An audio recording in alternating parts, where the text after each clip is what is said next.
to CIHR, Canadian Institute of Health Research. If you're in National Sciences and Engineering, you're going to apply to NSERC. And if you're in Social Sciences and Humanities, you're going to be applying to Social Sciences and Humanities Research Council. Again, I will talk about this during the presentation again, but it is extremely important to choose the right tri-agency to apply.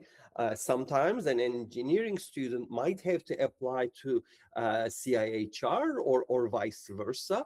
And the best person that will identify where to apply is yourself, as well as your supervisor or potential supervisor. And of course, if in doubt, you will, as a last resort, come and talk to us. Unfortunately, if you submit it to the wrong agency, there will be, it is almost impossible to change it, and that means that you are going to be ineligible for this year. Okay. Now, this is the funding opportunity. This is a $40,000 per year for 36 months, so $120,000, quite big scholarship. This is the screenshot of what you would see when you open the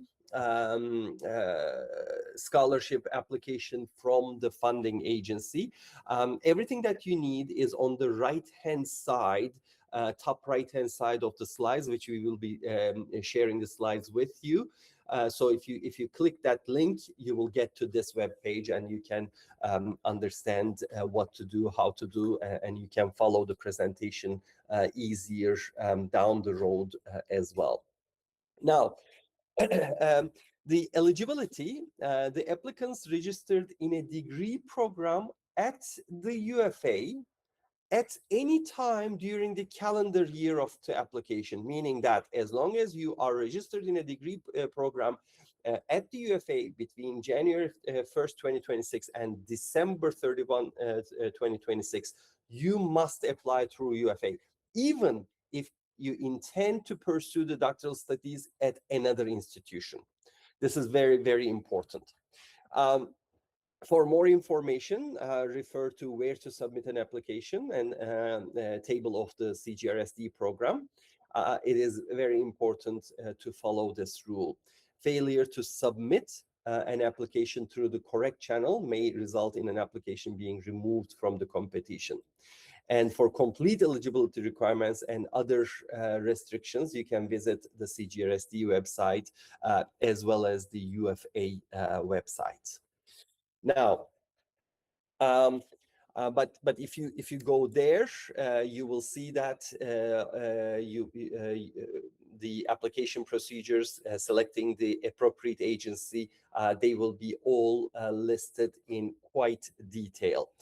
You need to treat this presentation as an introduction to these web pages because they are rather complicated. If you are not familiar with it, if you have not spent enough time with it, you might get overwhelmed very quickly. But as you can see from the web page, there are links to every single question that you might have. And again, if you have questions later on, you can contact us. This is also very important, depending on which of the tri-agencies you're using or you're intending to apply, the system is different. It is not one single link for everybody. If you're applying through CIHR, you need to click on the research net and the instructions are there. If you're applying through NSERC, the online system and instructions, and SHERC, again, registration and login links are available on the website. Please note that this is not your CCID. You need to actually go in and create a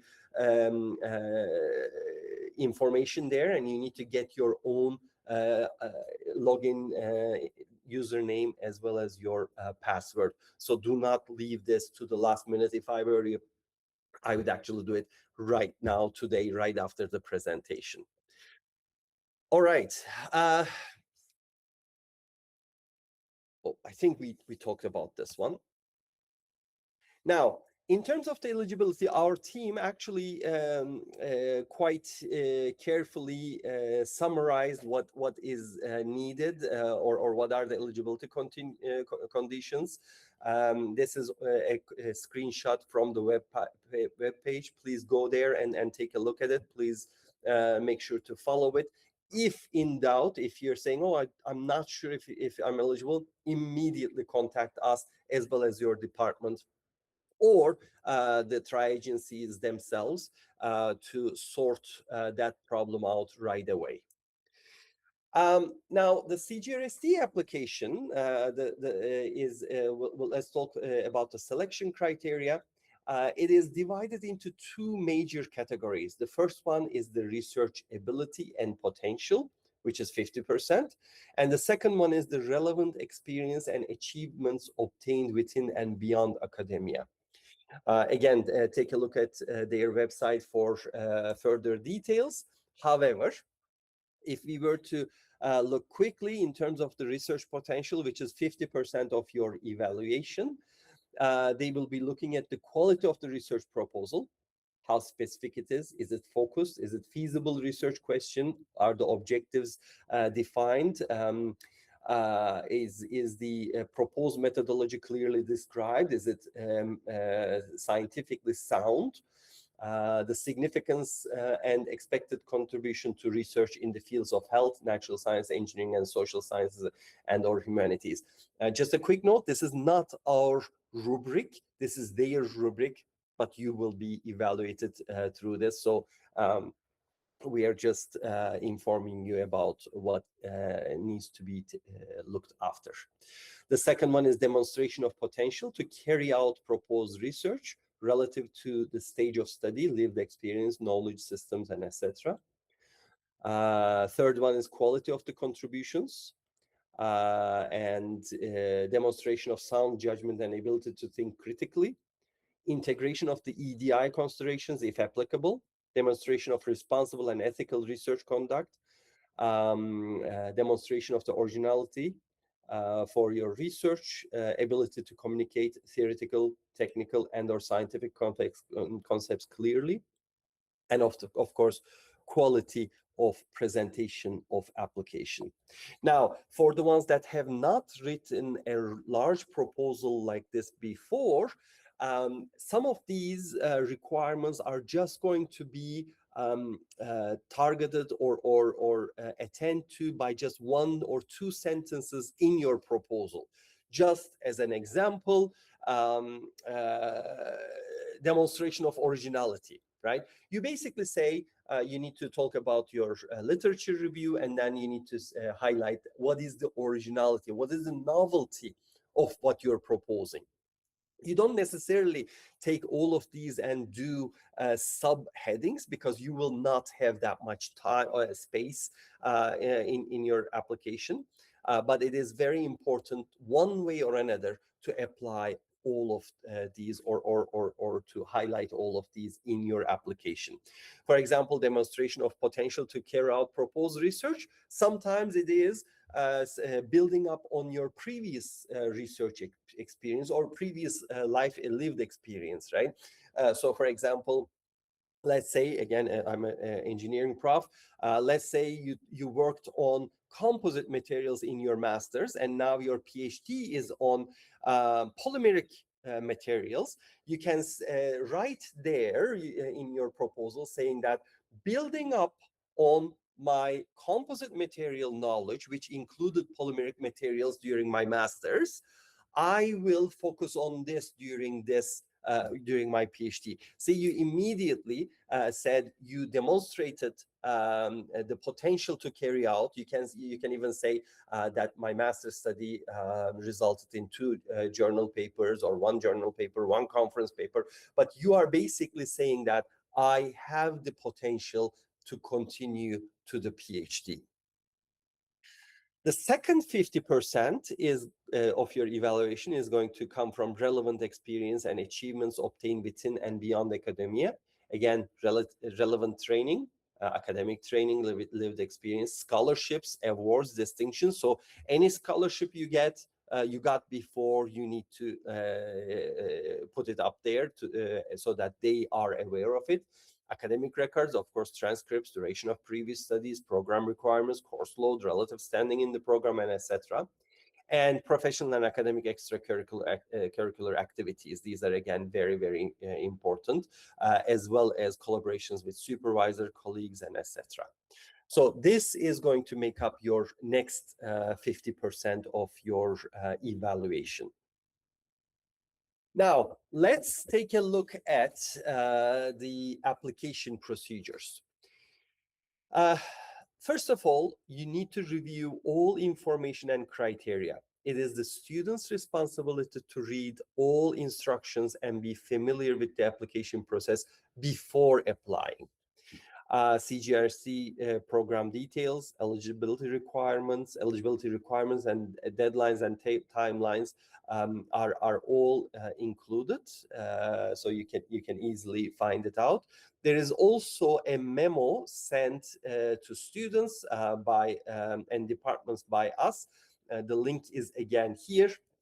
It is, I believe, a 6-page or so memo, and I'm just giving the first page here so that it will be easier for you to find it out when you're searching for it. It is titled 26-27 CGRS D competition.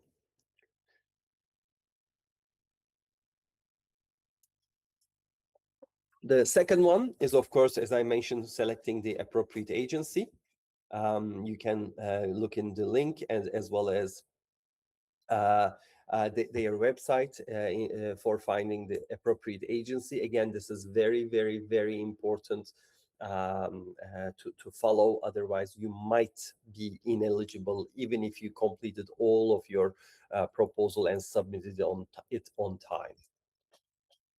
Next one, again, creating an application. This is very important. This is a direct application where students apply through the appropriate agency's website in accordance with their instructions. Now, GPS has access to UFA applications from each agency, so we will go and check it out, but you're not going to email it to us. You have to use the appropriate agency's website. Again, the CIHR is ResearchNet, NSERC is Online Systems website, and SHRC is registration and login. You can go and click on those links and you can access the information. Again, please, if you have not done it so far, right after this meeting, go ahead and create your profile in the appropriate agency. Now, this is very important. This is for SHRC applicants only. Students who studied part-time or interrupted their doctoral studies must contact GPS by September 4, 2026 to request an official letter to confirm part-time study and or leave of absence to upload with their application. Please note that this deadline is September 4th for SHRC applicants. Again, missing this deadline will most likely lead to an ineligible application. All right, next in the application procedure, start writing required application and documents, arrange for transcripts and letter of recommendation. Again, I'm going to spend a lot of time on this. For, of course, University of Alberta students, getting the transcript is a little bit easy, but even if you did your master's here, but you did your undergrad somewhere else, we need all the transcripts, not just your one previous degree. So you have to obtain the original transcripts, and it is going to take a little bit of time. So please don't underestimate that stage. Letters of recommendation, I'm going to spend quite a bit of time in this slide as well, in a couple of slides. It is not a, hey, sir, or ma'am, my supervisor, can you write me a recommendation letter? By the way, it's due in 2 hours. Nobody will write that letter. So please pay attention to that portion as well. Now, it's very important, refer to the timeline chart under deadlines and timelines on the GPS website. And you can again take a look at the UFA transcript policy and requirements on the UFA website. Next, you need to finalize your application. You need to submit your application to the universities by the university's deadline, September 16th, 2026 at 11:59 p.m. Now, there is absolutely no flexibility in this one. And Murphy's Law, at 11:50, the website is going to crash. It's not our website, it's their website. And again, you can't go and say, hey, I was there, but your website crashed. They will not listen to that. So if I were you, I would finish this at least one day in advance. Actually, I'm going to take it one step further. If I were you, I would finish this entire application almost 4 or 5 days in advance, sleep on it one night, 2 nights, reread it again completely with a fresh mind, make somebody that you know read it for you as well, so that you can actually catch. You will be very surprised how many small mistakes that you can catch in one clear-minded reading. Okay. Uh, all right. I think this is, yeah, this is it. Okay, so adjudication procedure. Adjudication procedure is done. Adjudication is done with first in a couple of stages. One is at the University of Alberta with our team, awards and scholarships team. The GPS Graduate Scholarship Committee will be reviewing the applications, and then a list of recommended applications is chosen and sent to the agencies for final adjudication at the national level. Now, University of Alberta has some quotas, so that the number of applications we can forward to the national agency. And CIHR's number is 29, quota is 29, NSERC is 45, and SSHRC is 49 for this.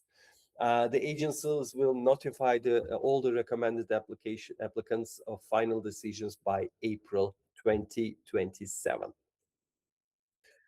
Again, a quick highlight on the deadlines. September 4th is SSHRC applicants only. Students who study part-time or interrupted their doctoral studies must contact the GPS to request that said letter. September 16th, 11:59 p.m. is the institution application deadline.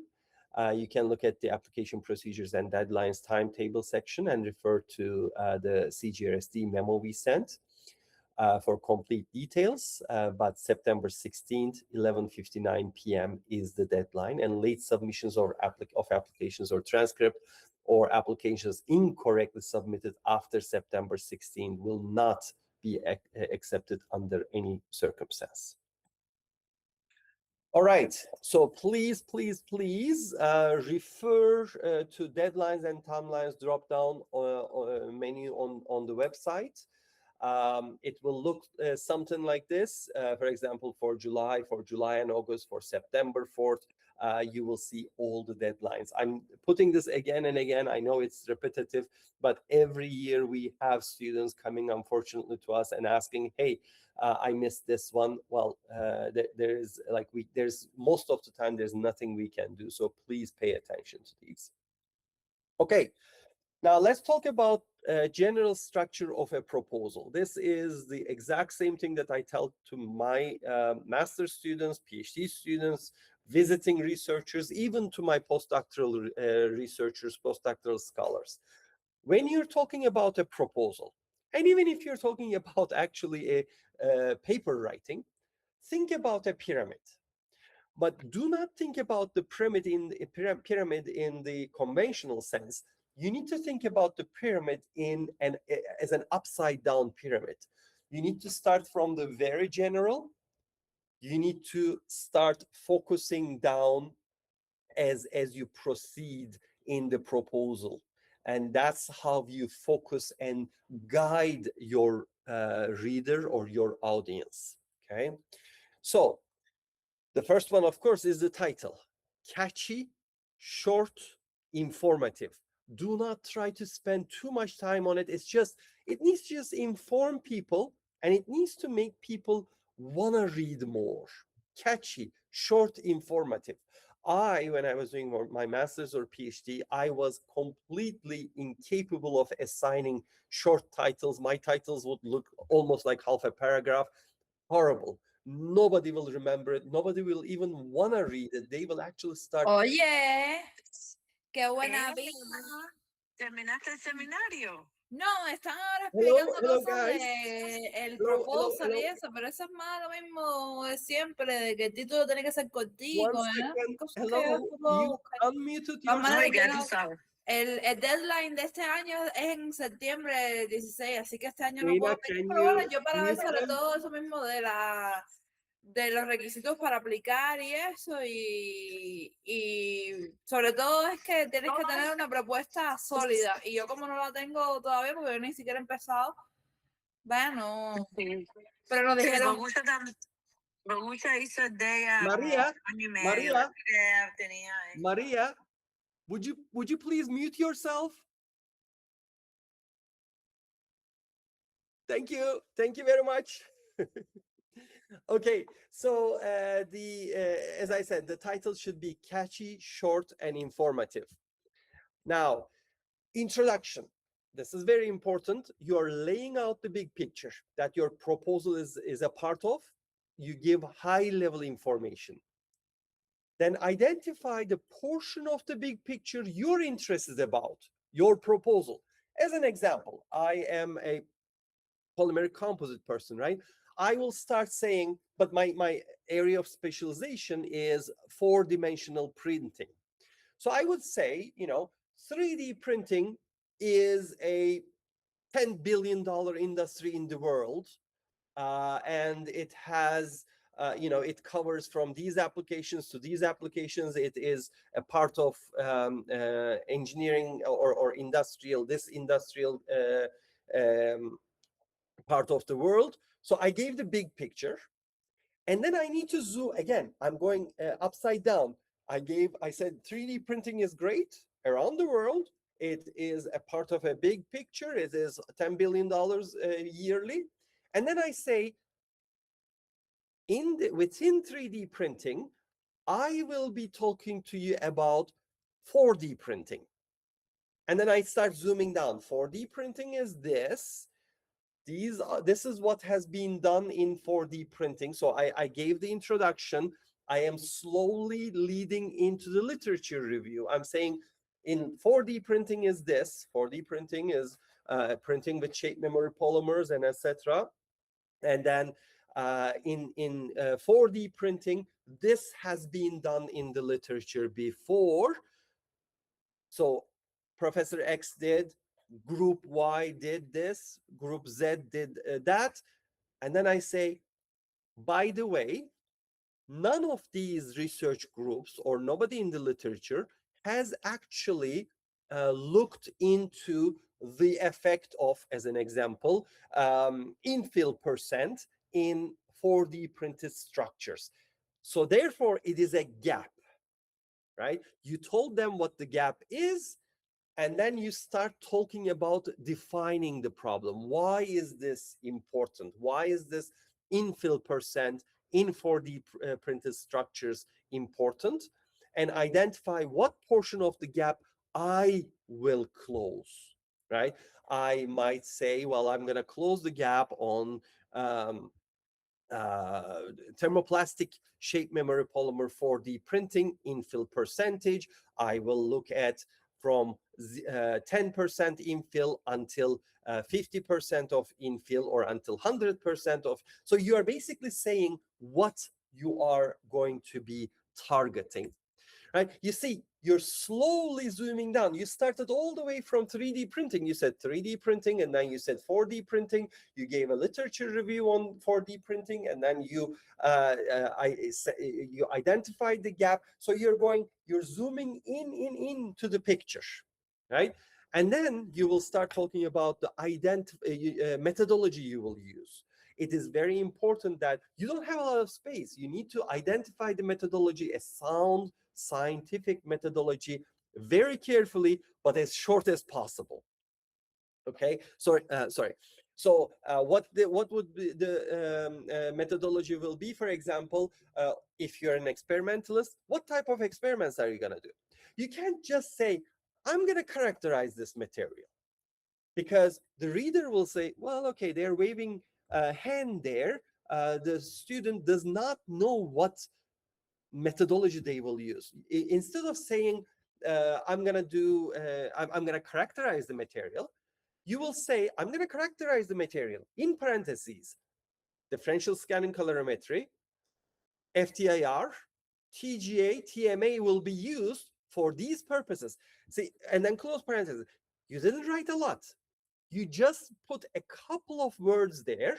However, what you did is you told them that you are an expert in this field. You know what methodology you will use. You know what experiments you're going to do to be able to characterize your material.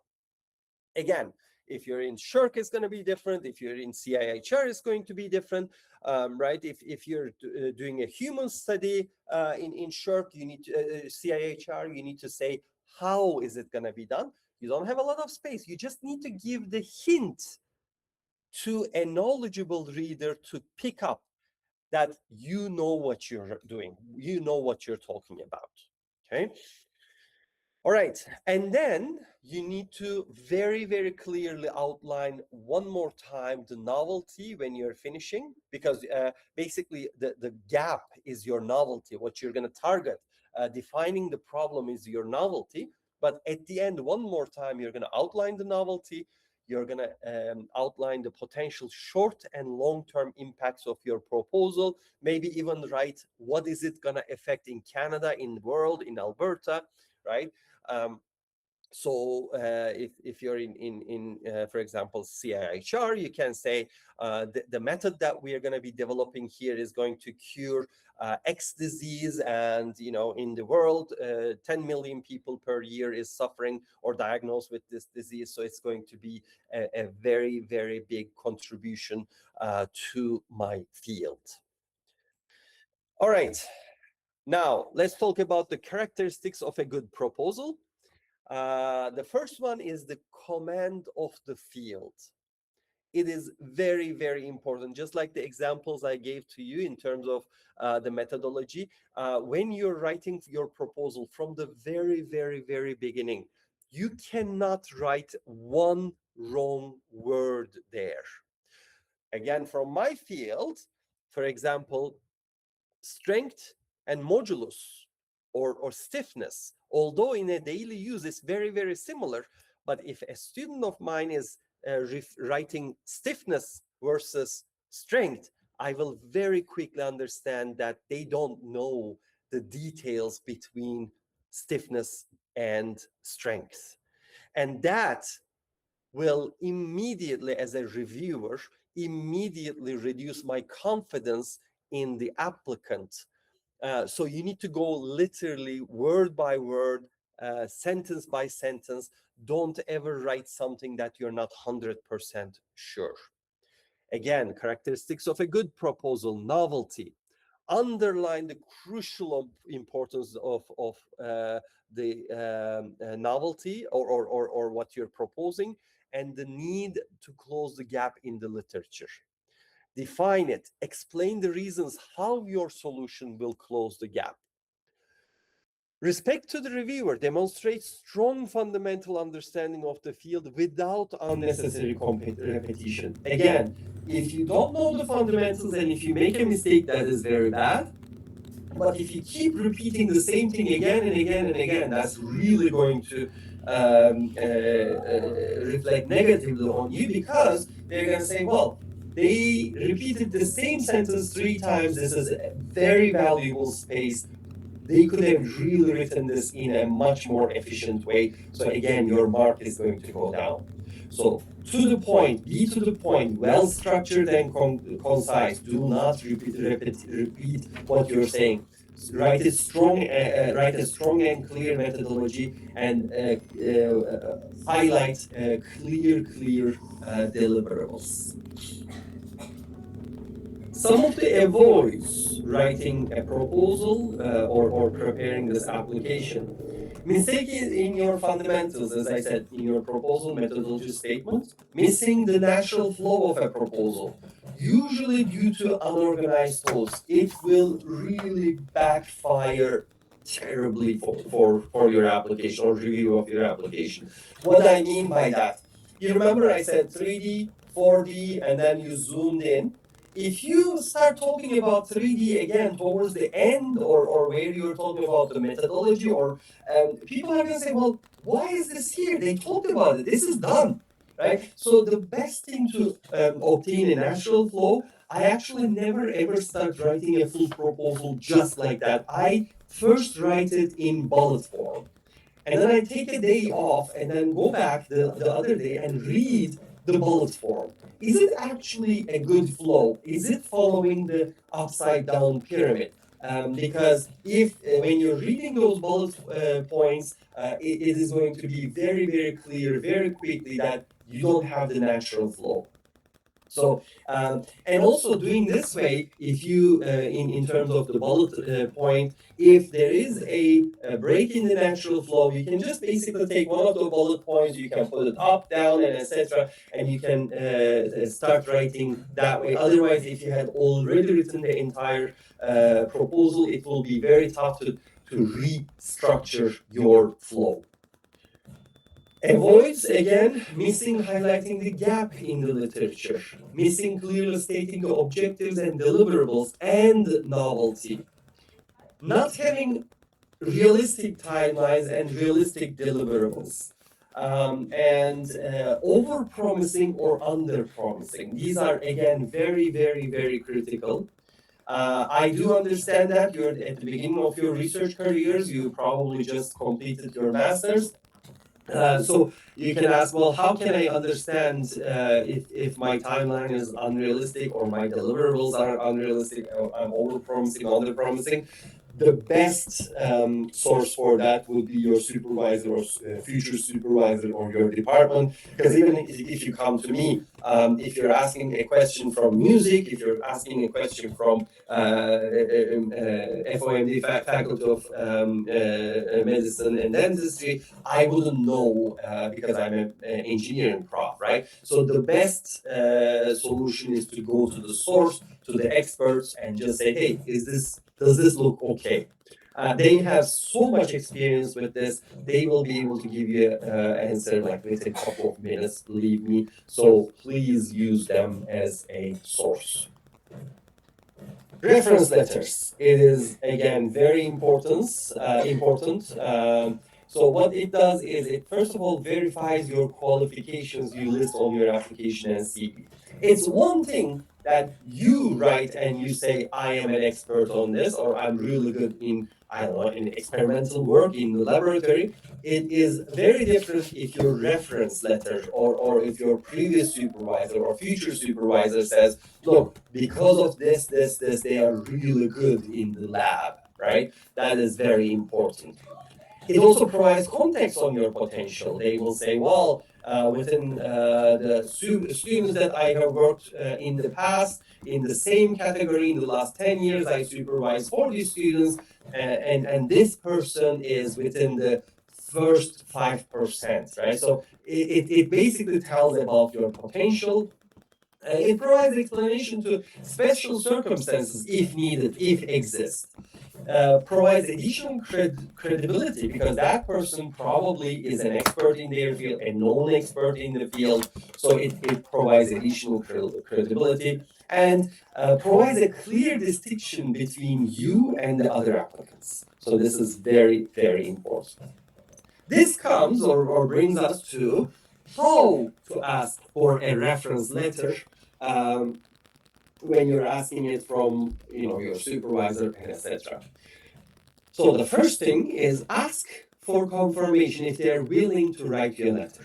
Because sometimes they might say, well, no, I can't because of this. They might say there's a conflict of interest. They might say somebody else before asked me and I'm giving them 100% review, so I cannot give you, or they might say you're not ready yet, so I don't think I can provide it to you in good conscience. So it is important to ask. Ask politely and early. Ask weeks before the deadline. Explain what the letter is for. Like, is it for CIHR? Is it for SHIRT? Is it for CGRS D? What is it about? Is it Alberta Innovates, right? So whenever you're asking, this is general, that not for CGRS D. If you're asking for Alberta Innovates PhD scholarships, right? You need to say this is for Alberta Innovates. And then provide the details, like give the link. What is Alberta Innovates looking for? In your case, what is CGRSC or tri-agency looking for, right? They need to highlight that so that you can be successful. And then ask if they want a draft to help them and also save them time. So I always like this if my student says, well, no, if you don't mind, I'm going to give you a draft. I say, yeah, absolutely. That's a great start point. It helps me save time. Also, I have a lot of students. Sometimes if I might forget what one of my students did. So if a draft comes to me and say, oh yeah, you're right, you did this, I forgot to highlight that, right? So it's very important. Now, after this, you need to follow up with a formal request via email, saying again, explaining. The first one is usually orally, you ask, and then after that if they say, yeah, I'll provide it, you provide the link to the call, you provide most updated CV and transcript, and provide especially the proposal that you're writing. It doesn't have to be finished. It can be even the idea as to what you're going to write. And then, if requested, provide a draft. Draft should match with your CV and transcript, should include any related information that you wish it would appear in the letter. And your professors are very, very busy, so do not hesitate. Do not say, oh, they're going to be upset, angry. No, do not hesitate to send a gentle email reminder as the deadline approaches for the reference letter.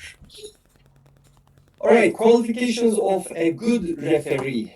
Known in the field, credible, knows you, your skills, achievements, and potential. Who can you ask? Your professors, your academic advisors, your mentors, coaches, supervisors, managers. As you go down on the list, of course, the value of the letter will get a little bit less.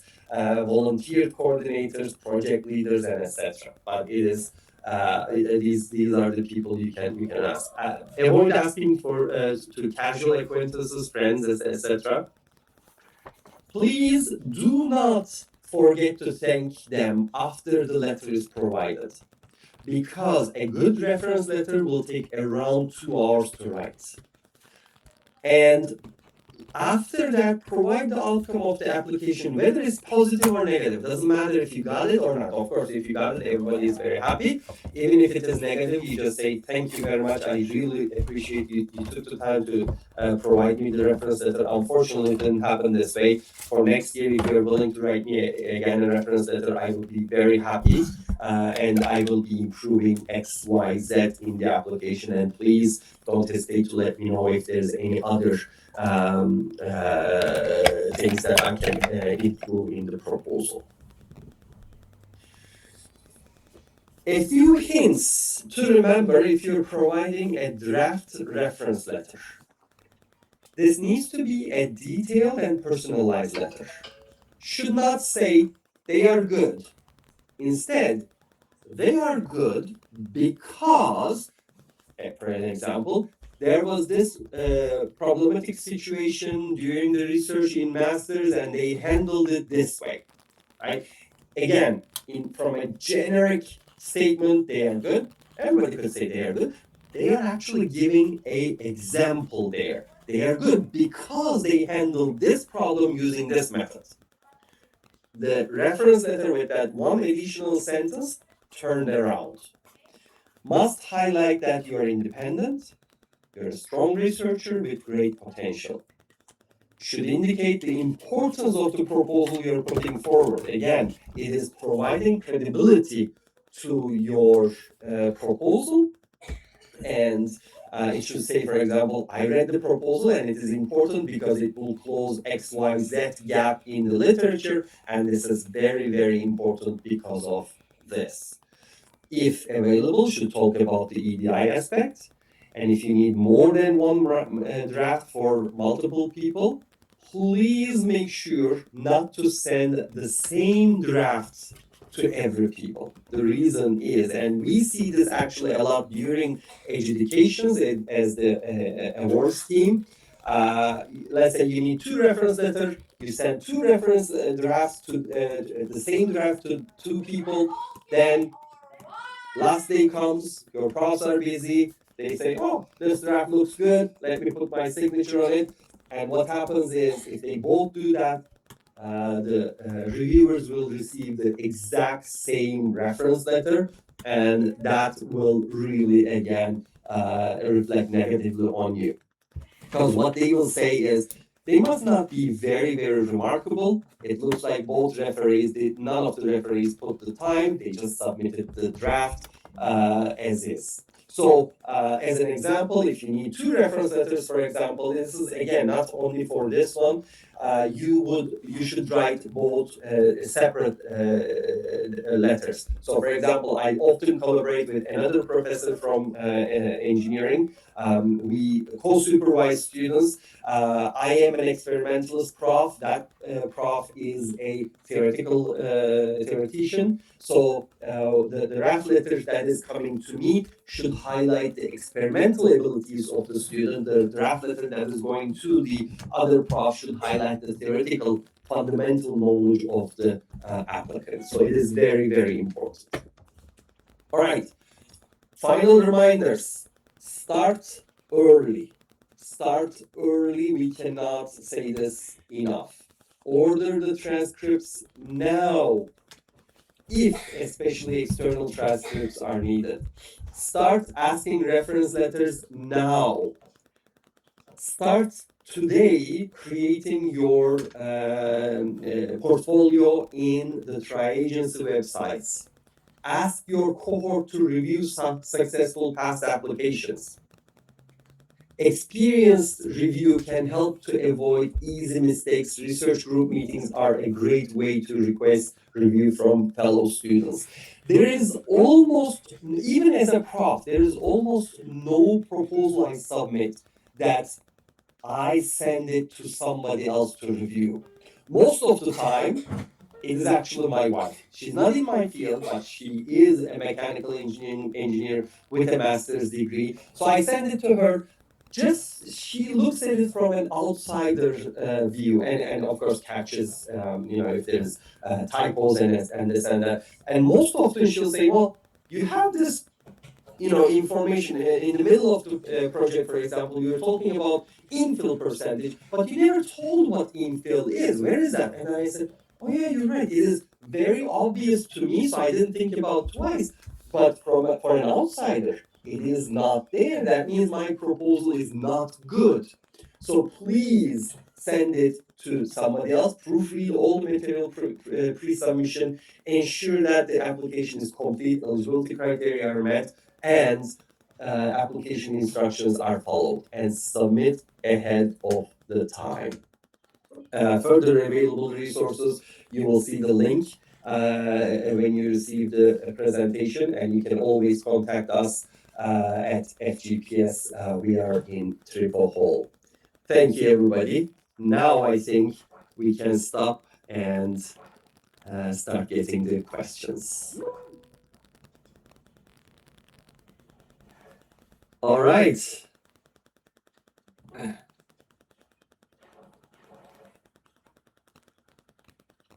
So, any questions that you would like to ask? I think you are still asking via. Oh, okay, Maria. Hi, thank you very much for the presentation. You're welcome. I wanted to ask a little bit. You never talked about like specifically for the CHR, and I'm not sure if it's for some other agencies, but you need to fill out the common CV, the Canadian common CV, and it's very unclear how to properly fill it out, even though there is like an instruction, but it's not as detailed as the application for the CHR itself. And if, for example, I filled it out last year when I was applying for the first time, how do I update it correctly? Yes, that is a very, very good question, Maria. Common CV is a really big pain for everybody that is applying, including the profs, because we use the Common CV as well. Unfortunately, it is very painful. You need to go one by one because they take up to 5 years or 6 years, I think, backwards, and it might even assign errors on its own if you're not providing every information. So as the institution, we don't provide information as to how to fill it out. But I think if you're looking at the Common CV itself, there is the instructions there. And if you have specific questions, you don't please don't hesitate to come and talk to us. But as the institution, we are not providing a Common CV tutorial. Got it. Thank you so much. It's just that last time I had a problem not with my proposal, but specifically with the common CV that it was not detailed enough. So that Yeah. was my concern that I want to fill it out this year correctly. Yeah, no, I really hear you. Again, like it's when I'm most of the time when I'm Maria, believe it or not, updating my Common CV takes sometimes more than writing the proposal for me. It is quite painful. Got it. Thank you so much. Yeah, no worries. Who else is? I can't see the hands. Oh, wait one second. Dana, can you help me with? Oh, second is Norsat. Yes, it is. Thank you so much for all the information that you provided. Following Maria's question about common sleep. Oh, sorry, there is a noise. Oh, Prosper, could you please mute yourself? Not me, but I will mute myself, but it's Oh, no, not no, me. that's fine. That's fine. It was Prosper, I think. I just have a quick question regarding Common CV. Does the publications or awards needs to be listed in a chronological order? Is there a way that we can change or control the order of them? Because, for example, I entered two awards, both of them related to 2026, but the latest one goes to the second place. Uh, yeah, just wanted. Yeah, so usually if you're entering the start and end dates correctly, it will do it chronologically automatically. You don't have the control over which one you can bring it first. It all is decided in the algorithm within the common CV. So does it mean that it's change the order automatically? Yes, it changes the order automatically, correct, according to the input that you provided. Yeah, because for me one of them is from this September to next August. The other one is the same but for 2 years. But it put the second one as the first. So I don't know how to move them. Well, the thing is, as long as nurse said that, as long as the information is there, they will like the reviewers are not going to miss it. It doesn't matter Okay, as long as it's okay, there. okay. Thank you so much. I You're appreciate welcome. it. Prosper, I'm sorry, I accidentally gave. Actually, you were first, but it's your turn now. No, no, that's fine. I have a couple of questions. So thanks, guys. So my first question is regards to the leave of absence. So I did take a leave of absence for some time, and my application is with CIHR, so I don't need to do anything in regards to that. I just fill my application and submit it, and that's good. I'm looking at Dana here. Yes, right? Yeah, so if it was an official leave of absence, that's recorded Yes. on your U of A transcript, then that will suffice for CIHR. Okay. SHRC is the only agency that requests a separate letter for the application. So you can, as long as you have an up-to-date transcript, and we accept U of A, unofficial U of A transcripts for this competition. So and this can go out to everybody in general. We know that fall registration may not be appearing quite yet, but it should be appear on your transcript by the end of August, beginning of September, so you can provide a transcript then. So, and leave of absences don't count towards the time in program. Okay.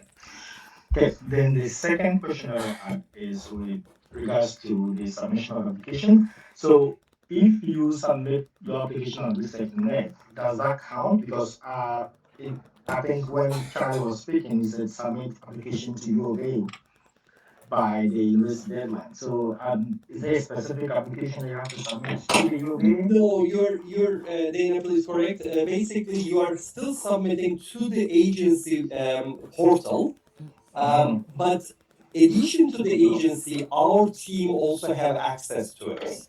Okay. Yeah, so Okay. for all three agencies, you have to ensure that you select like e- e- each one, and this is where it's important to read each agency's online instructions because some of it varies, but you just have to choose your current institution as the U of A if you're falling within the calendar year of your last degree registration. And then you would select whatever university you choose for your proposed institution in which you hold the award. So if you're a master's student going to do a PhD in at another university in Canada, then you would use the proposed institution as that university. But if you're a current student at the U of A, in which you want to hold the award at the U of A during your current program, doctoral program, you select the U of A with your proposed, even if it says proposed institution. I hope that Okay. helps. Yeah. Yeah.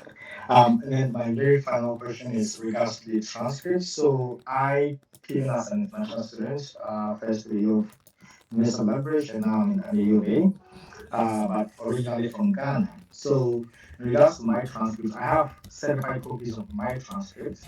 Is that allowed, or do I need to get a transcript straight from the university?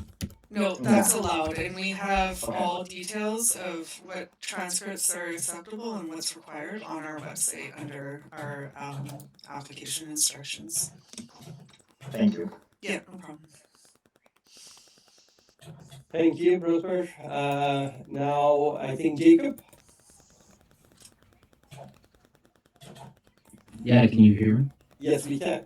Awesome. Yeah, it actually relates somewhat to Prosper's last question. So forgive me if this is something I could have easily checked out before. I'm also a bit of a mature student. And while my undergrad and my master's are all related to forestry, so is my PhD, when I was a bit younger, dabbled at Concordia University in Quebec, Langara College in Vancouver, and just took a couple first year courses that eventually I guess I didn't have to take my bachelor's, but in some cases these were over 10 years ago. So I was just wondering if the undergraduate and master's and current PhD is enough, or if I should still go search out those older transcripts, even if in my mind they're not entirely relevant. I mean, I'm not afraid of the grades that are shown on them or anything, but I'm just wondering if it's extra dollars for no real impact. And ultimately that would be like 5 transcripts. So I just don't know if that's a little over burdening them as well. That's a great question. Again, this is quite detailed, so I'm going to leave it to Dana. Yeah, unfortunately, it's difficult in our position to give like exact advice on transcripts because um,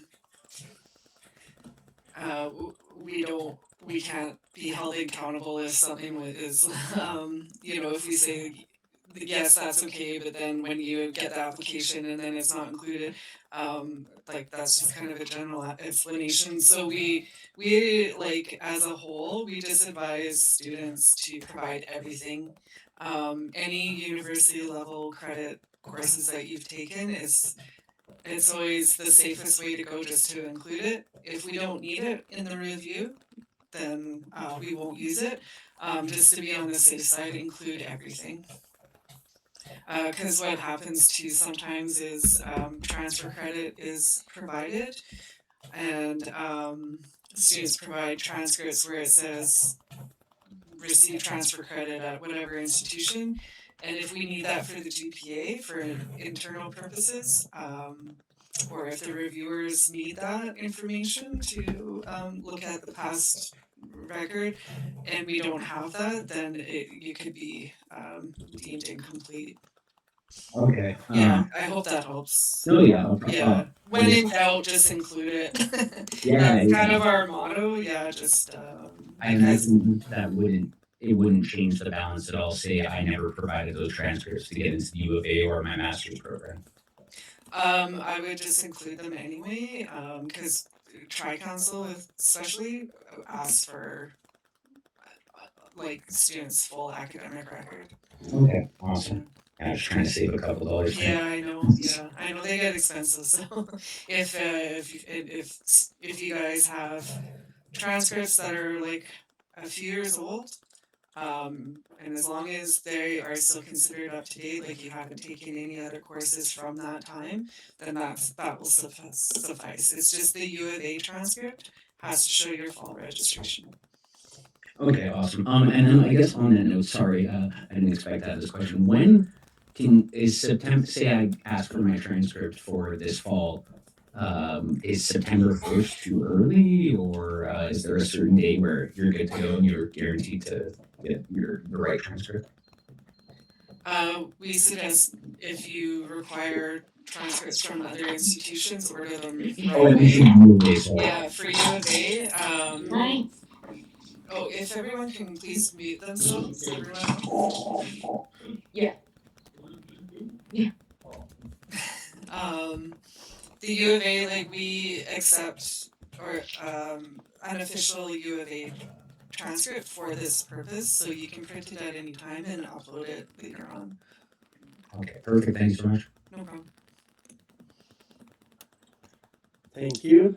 Sorry, can everybody just make sure that they're muted? Because there's unmuted people and there's background noise. Thank you. I think next is Perf Bramov. Hello, can you hear me? Yes, we can.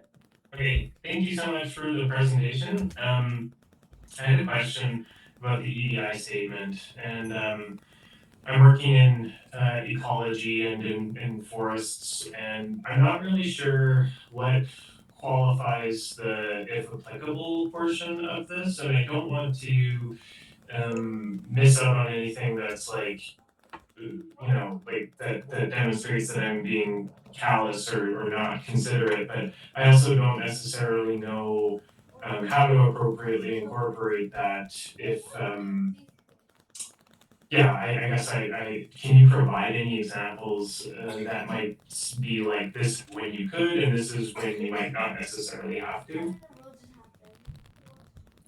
Yeah, yes and no. I mean, this is very discipline specific. For example, in some, as an example that comes into mind, I unfortunately I can't. You're in Ales, you said, right? I can't give a specific example for Ales, but if I'm thinking, for example, if one of my students, master students, is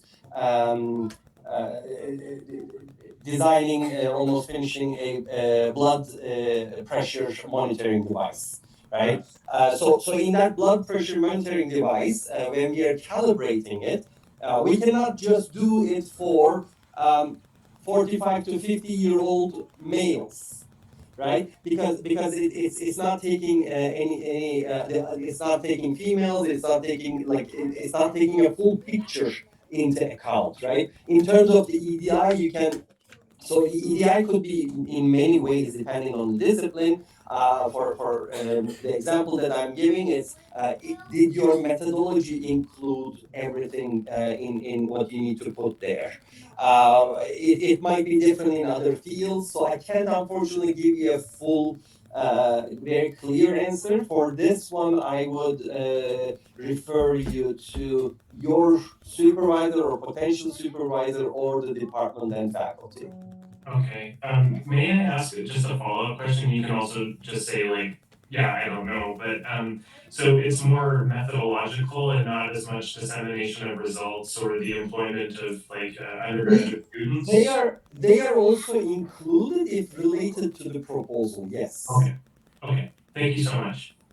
Dana, anything you want to add? Oh, okay. You're welcome.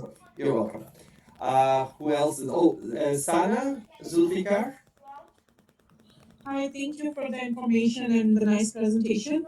I was wondering if we are working on more than one project, can we combine like two projects in one proposal? Is that okay?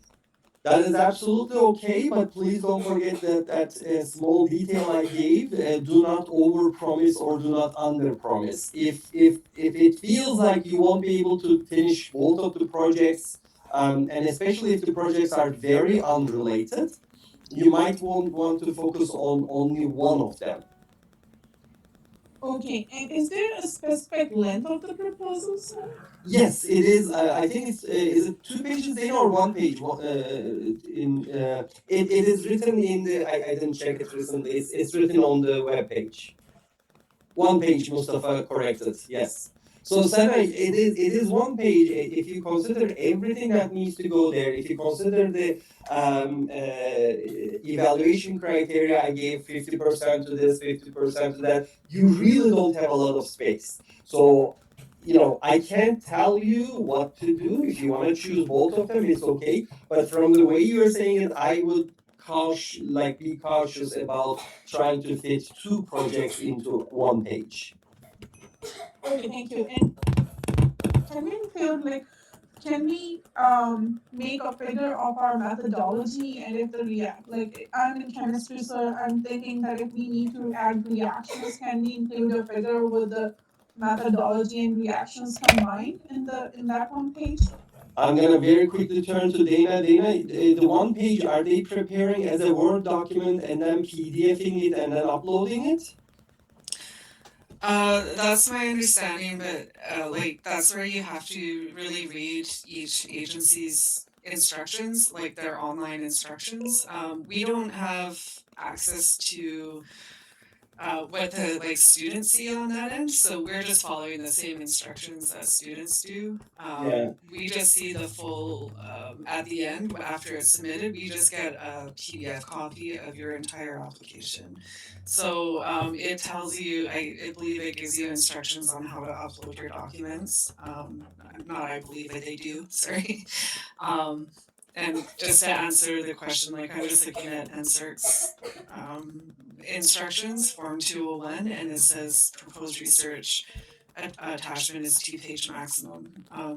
So yeah, it's yeah, I guess I just have to advise again just to really read through the individual portal instructions for that agency.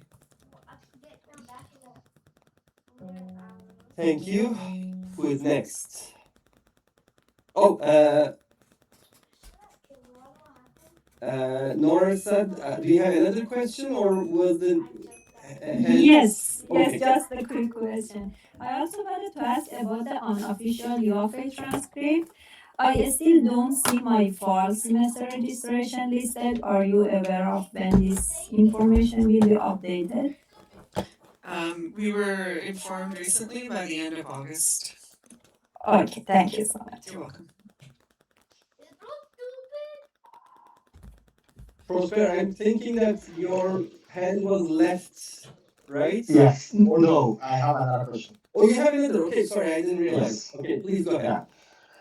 So I have two more questions. The first one, I think you may have already answered, which is in regards to leave of absence for the CISR applications. Um, let's say, so right now going to my 10th year, and my leave of absence was for 6 months. So that doesn't count to make it the 3 year, like I've been in the program for 3 years, right? Because I took the leave of absence. Because the eligibility requirements states that you must not have been in the program for more than 3 years.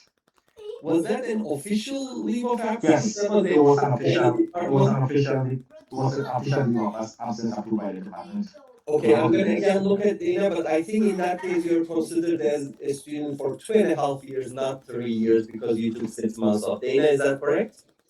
Sorry, I was answering a chat. What was Oh, the so, question? so what Prosper is asking, he is going into his 3rd year, but he has an official LOA for 6 months.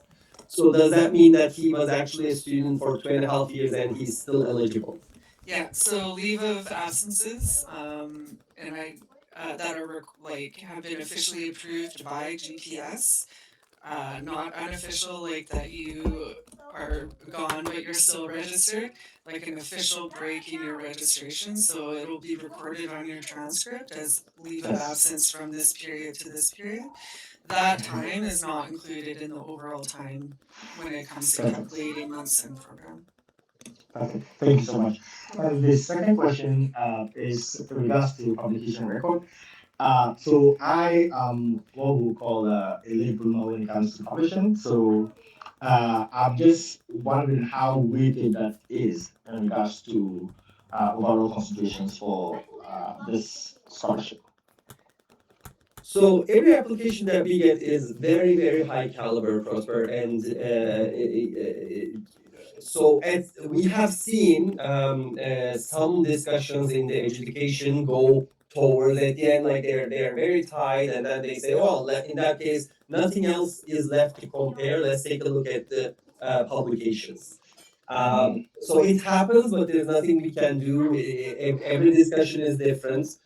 It is we are there only to basically facilitate the discussion. But if the committee decides no, this student has not published, yes, have the potential, but has not published, and that's how we are evaluating. Unfortunately, the committee does not like the team does not have a lot of say there. It's the committee of the decision. But I think they also provided a link for references, right? Dana, or was that to somebody else?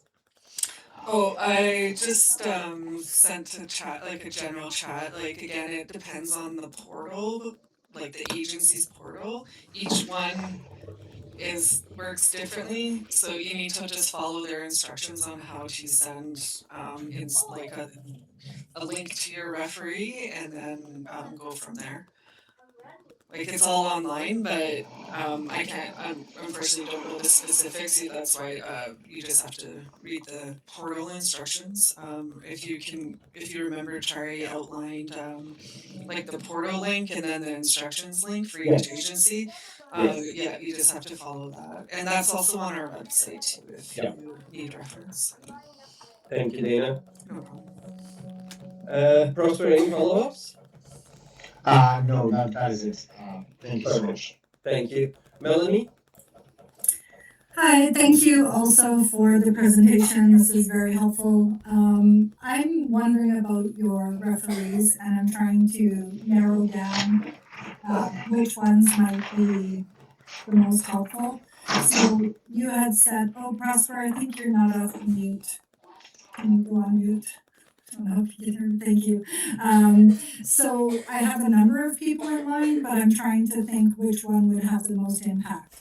So one is very strong and known in the field in their methodology. Another can speak to the Indigenous aspects of the research. Another is my direct supervisor who I have published with. So again, can you give any guidance about choosing the strongest referees? Well, okay. So it's very tough for me to say go with this because all of them seems to be reflecting or talking to another strength of you, right? So what I would recommend is go to the evaluation criteria, and if you feel that portion of your application requires more padding or requires more support, maybe you ask it from them, from that particular person. But a good rule of thumb is sometimes it might raise an eyebrow if you are applying to PhD and if you are not asking for your master's supervisor's reference letter, right? Because you have worked with them, they have graduated you, so they are the precious, like it's in their mind precious as your abilities that they can talk to it as best. So I would strongly recommend you consider your master's supervisor as one of the referees, but the other one you need to tailor or optimize your application as to which portion needs more support.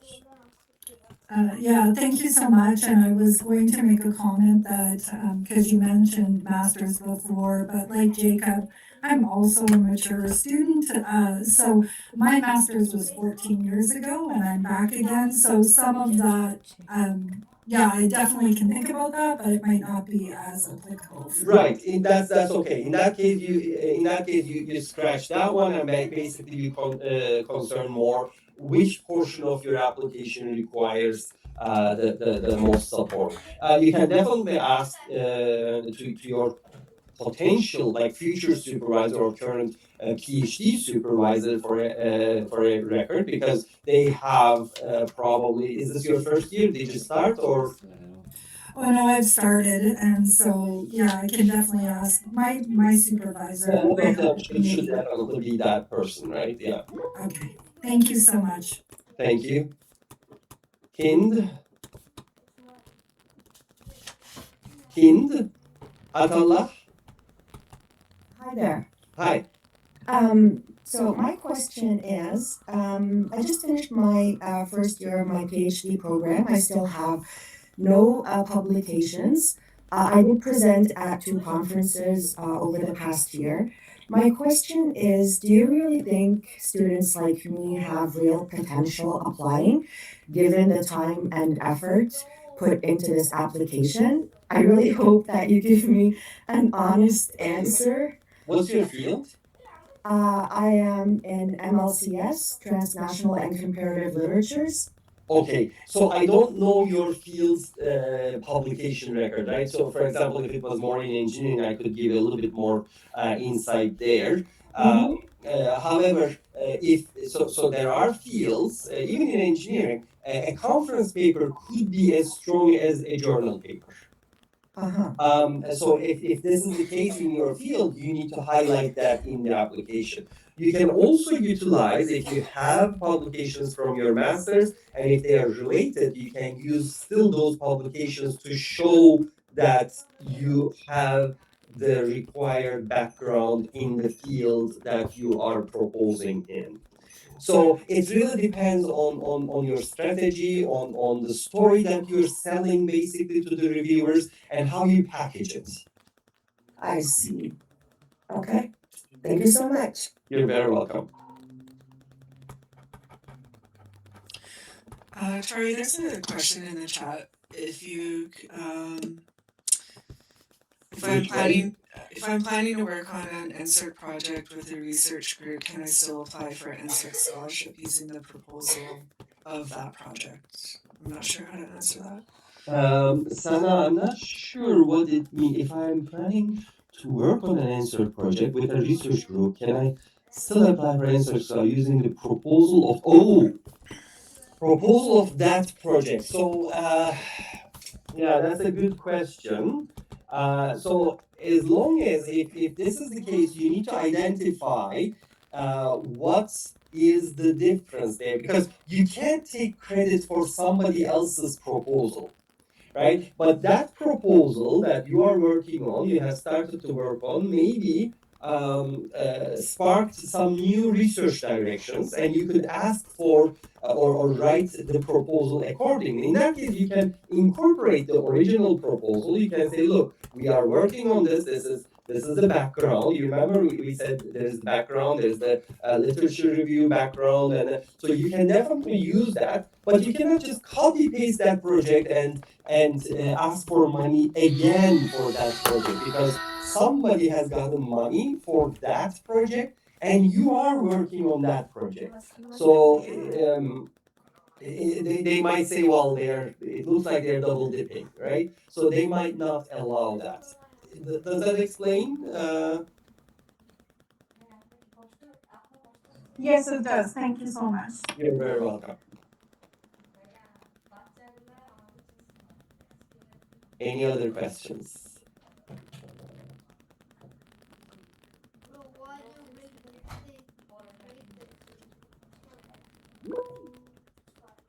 Jacob. Sorry, I thought I would try to upload a transcript live, and I just don't know if I haven't given it enough time. I was wondering, are you supposed to go one by one, or are you supposed to combine them into a larger PDF document? Dana, I'm gonna look at you for that. I think it depends on the portal. Yeah, sorry, Like I'm the only agency portal. Yeah, you'd have to check like the upload instructions for, or like the online portal instructions for that agency. Yeah, it still doesn't actually seem abundantly clear on their website. But when I do it, it just says proofread or delete. So I'm supposing that without It might be that you have to combine all your transcripts. Okay. Yeah. Okay. I'll look around more. Into one in one PDF. Sorry. Yeah. Jacob, silly comment here from me because I suffered from this. Some agencies actually ask for the file name to be less than 30 characters or something. Yeah, I think I was having that problem with one of my transcripts. So then I tried another one. It worked, but then I was wondering, oh, should I combine them all because of that? It just says proofread or delete, but after you proofread, it doesn't say like, okay, let's go. So I'll do some reading around again. I'm not going to take Okay. any. And if not, usually they get back to you within a couple of business days. You can immediately send an email to the agency. Okay, awesome. Yeah, I mean, I won't wait any longer than I need to. Yeah. There's a couple chats that said, it sounds like you have to do it as combine one PDF. I just not, I don't know for sure because they seem to make changes every year. So I do know that they, at one time they were like uploaded separately, but then I think they do upgrades to their online systems and changes just happen. So Yeah, I'll double check again, but I thank everybody who contributed there. Because I was thinking, given the examples I've seen from my friends or other lab mates, it does kind of have the impression that they're combined documents. I don't know how to explain it, but it just the way it flows. But anyway, I'll do some more due diligence before. Yeah, and if like if students do not have the Adobe software to combine documents into one PDF, like if you don't have it on your personal computer or at home, the library services does have that software. So Oh, that's great. I didn't know that. yeah. Okay, awesome. Well, thank Like you. Adobe Acrobat DC that's at the library, you can. There's no issues to. It's super easy to combine, and the library has staff there who can show you as well if you're not sure. Okay, perfect. That's great to know, not just for this, but for future EF medaling. So thank you. No problem. Right, Maria? Yes, I actually following up on the transcripts because it seems like a big issue. I actually had a problem last year when I was applying that I submitted all of my transcripts combined in one document.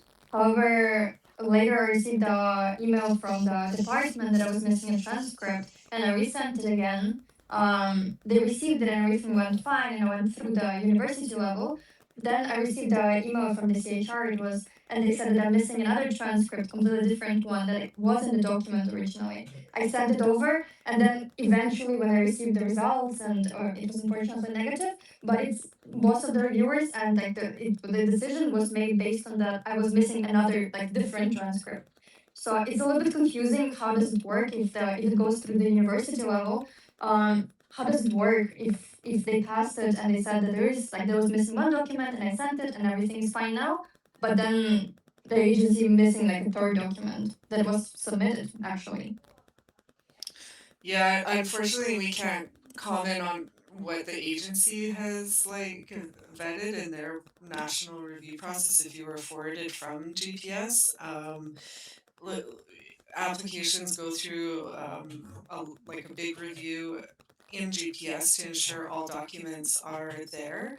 Um, if transcripts according to or like the transcript requirements for the application, if like students don't meet those transcript requirements, then students are withheld or like rejected in the competition, just based on those requirements. So it could be very possible, um, especially with like institutions from other countries, it could have just been like something that we were unaware of. Like I don't want to, like all the specialists are very experienced in what needs to be provided, but yeah, I unfortunately it's hard to kind of comment on what transpired through that. Like all we can say is you just make sure you provide all up-to-date transcripts, and when in doubt, if you're not sure, just upload it anyway.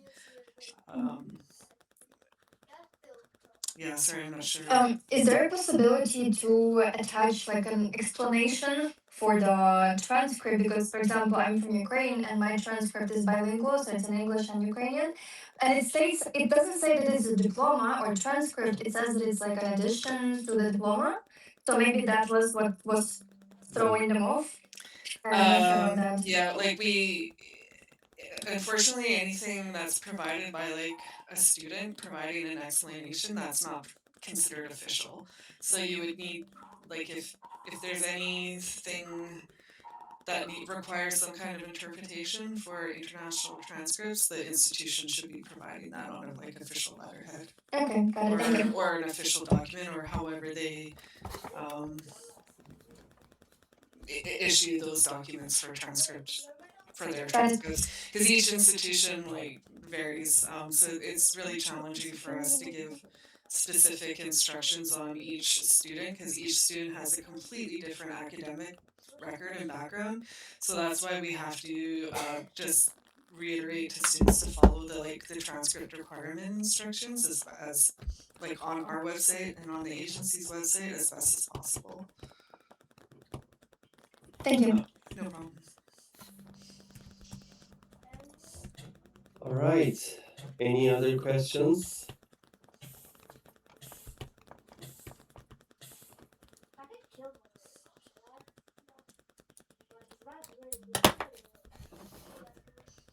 Seeing none, and I think we came to the end of the timeline as well, right, Dana? So we would like to thank you very much. Dana, could you let us know where you're going to post the presentation? Yeah, we'll email the slides out to all the registrants. Yeah. Okay, sounds good. Thank you very much. Oh, sorry, and we can post it on our webpage as well, the main CGRS D webpage. Yeah. All right, thank you very much, everybody. It was great talking to you. And as I said, please don't hesitate to contact us. Have a nice day. Bye-bye.